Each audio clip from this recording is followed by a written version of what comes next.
Hi everybody, Michael Brown back with you. Welcome back to Educator.com's Adobe Photoshop CS6 course. We're talking about selections here, the most important technique in Photoshop. In the intro, I showed you how selections can take an image that you've corrected as far as you can get it and improved it overall, and by isolating areas, which is what selections do, and performing functions on the isolated areas, you can take that image to a much higher level. They are incredibly valuable. In this lesson, Basic Selections 1, I'm going to show you how to basic, correct, and modify selections with the basic tools. The tools being the marquee tools, which are up here, the second icon in the toolbox, both rectangular and oval. The lasso tools, which are right below that, freehand, polygonal, which makes straight edges, and the magnetic lasso tool, which doesn't really work very well because it ends up leaving you having to fix too many mistakes. The quick selection and magic wand tools, which are the third icon, or fourth rather, grouped together. And we're going to take a very brief look at quick mask, which is this icon second up from the bottom, which makes your selections visible so you can see the selection and the masked area in a visible manner. And I'm going to show you how to add and subtract to a selection while you're making it. There are other ways, but I'm just going to show you how to use the tools themselves to add and subtract from in this lesson. So let's get started. In the intro, I showed you that the marquee and lasso are similar in their options and functionality. They're kind of linked together. Quick selection and magic wand are linked together.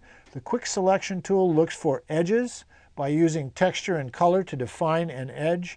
The magic wand selects by using and looking for areas of similar color. It's only looking for color and a range of color. The quick selection tool finds edges by texture and color. Similar, but highly different in how they are affecting the selection on different images. One works on one image, it might not, another might work. The quick mask function allows you to see the visible selection, the visibility of the selection, and also you can paint to modify the selection. We'll talk about most of that in the next lesson, but a little bit right here. So let's get started. Okay, here's a blank. Let's use this image right here. I already have a selection on it. Let me get right here. Okay, we have this image. It's uncorrected. The rectangular marquee, we'll start with that. When you click and drag with the rectangular marquee, you get, actually it's better to use this for this. Click and drag with a rectangular marquee, you make rectangles. Once you've clicked and dragged and released, you now have a selected area. Everything inside of the bounding little lines, the moving dashed line, which we call crawling ants. Remember the term crawling ants. Everything inside the crawling ants is active. Everything outside the crawling ants is masked out. And let me show you that by doing this. Let's just go ahead and take a curves, and it should darken things down. There we go.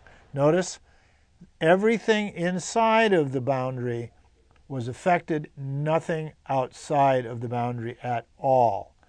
Now, that looks pretty much like a square. You could make rectangles. If you hold down the Shift key, when you click and drag Shift on either the Mac or the PC, doesn't matter how you drag, it drags squares. And it drags from that point where you started.